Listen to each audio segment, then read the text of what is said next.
एक बार देवी पार्वती ने देवों के देव महादेव से पूछा, ऐसा क्यों है कि आप अजर हैं, अमर हैं, लेकिन मुझे हर जन्म के बाद नए स्वरूप में आकर फिर से बरसों तप के बाद आपको प्राप्त करना होता है। जब मुझे आपको पाना है तो मेरी तपस्या और इतनी कठिन परीक्षा क्यों? आपके कंठ में पड़ी नरमुंड माला और अमर होने का रहस्य क्या है? महादेव ने पहले तो देवी पार्वती के उन सवालों का जवाब देना उचित नहीं समझा, लेकिन पत्नी हट के कारण कुछ गूढ़ रहस्य उन्हें बताने पड़े। शिव महापुराण में मृत्यु से लेकर अजर अमर तक के कई प्रसंग हैं, जिनमें एक साधना से जुड़ी अमर कथा बड़ी रोचक है, जिसे भक्तजन अमरत्व की कथा के रूप में जानते हैं। हर वर्ष हिम के आलय में अमरनाथ, कैलाश और मानसरोवर तीर्थ स्थलों में लाखों श्रद्धालु पहुंचते हैं, सैकड़ों किलोमीटर की पैदल यात्रा करते हैं। क्यों? यह विश्वास यूं ही नहीं उपजा। शिव के प्रिय अधिक मास अथवा आषाढ़ पूर्णिमा से श्रावण मास तक की पूर्णिमा के बीच अमरनाथ की यात्रा भक्तों को खुद से जुड़े रहस्यों के कारण और प्रासंगिक लगती है। पौराणिक मान्यताओं के अनुसार अमरनाथ की गुफा ही वह स्थान है जहां भगवान शिव ने पार्वती को अमर होने के गुप्त रहस्य बतलाए थे। उस दौरान उन दो ज्योतिर्लिंगों के अलावा तीसरा वहां कोई प्राणी नहीं था, ना महादेव का नंदी और न ही उनका नाग, न सिर पे गंगा और न ही गणपति कार्तिकेय। सबसे पहले नंदी को पहलगाम पर छोड़ा महादेव ने। गुप्त स्थान की तलाश में महादेव ने अपने वाहन नंदी को सबसे पहले छोड़ा। नंदी जिस स्थान पर छूटा उसे ही पहलगाम कहा जाने लगा। अमरनाथ यात्रा यहीं से शुरू होती है। यहाँ से थोड़ा आगे चलने पर शिवजी ने अपनी जटाओं से चंद्रमा को अलग कर दिया। जिस जगह ऐसा किया वह चंदनवाड़ी कहलाती है।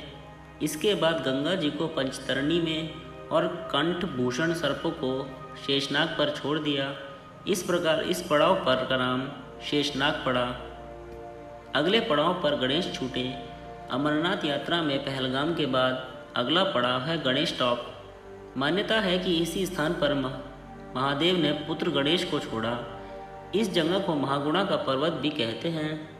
इसके बाद महादेव ने जहाँ पिस्सू नामक कीड़े को त्यागा वह जगह पिस्सू घाटी है और शुरू हुई शिव पार्वती की कथा।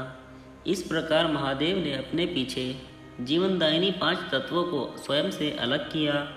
इसके पश्चात पार्वती संग एक गुफा में महादेव ने प्रवेश किया। कोई तीसरा प्राणी यानी कोई व्यक्ति, पशु या पक्षी गुफा के अंदर घुस कथा को ना सुन सके, इसलिए उन्होंने चारों ओर अग्नि प्रज्वलित कर दी। फिर महादेव ने जीवन के गूढ़ रहस्य की कथा शुरू कर दी। कथा सुनते सुनते सो गई माँ पार्वती। कबूतरों ने सुनी। कहा जाता है कि कथा सुनते सुनते देवी पार्वती को नींद आ गई और वह सो गईं और महादेव को यह पता नहीं चला। वह सुनाते रहे। यह कथा इस समय 2 सफ़ेद कबूतर सुन रहे थे और बीच बीच में गू गू की आवाज़ निकाल रहे थे। महादेव को लगा कि पार्वती मुझे सुन रही है और बीच बीच में हुंकार भर रही है। क्योंकि वैसे भी बोले अपने मन में मुग्ध थे, तो सुनाने के अलावा ध्यान कबूतरों पर नहीं गया। वे कबूतर अमर हुए और अब गुफा में होते हैं उनके दर्शन। दोनों कबूतर सुनते रहे। जब कथा समाप्त होने पर महादेव का ध्यान पार्वती पर गया तो उन्हें पता चला कि वे तो सो रही हैं, तो कथा सुन कौन रहा था। उनकी दृष्टि तब 2 कबूतरों पर पड़ी तो महादेव को क्रोध आ गया। वहाँ कबूतरों का जोड़ा उनकी शरण में आ गया और बोला, भगवान, हमने आपसे अमर कथा सुनी है। यदि आप हमें मार देंगे तो यह कथा झूठी हो जाएगी। हमें पथ प्रदान करें।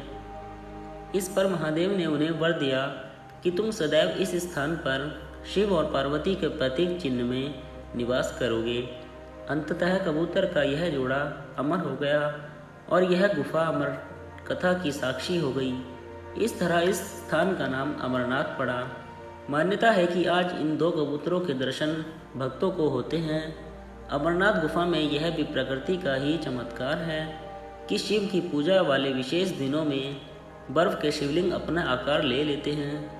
यहाँ मौजूद शिवलिंग किसी आश्चर्य से कम नहीं है। पवित्र गुफा में एक और माँ पार्वती और श्री गणेश के भी अलग अलग बर्फ से निर्मित प्रतिरूपों के भी दर्शन किए जा सकते हैं।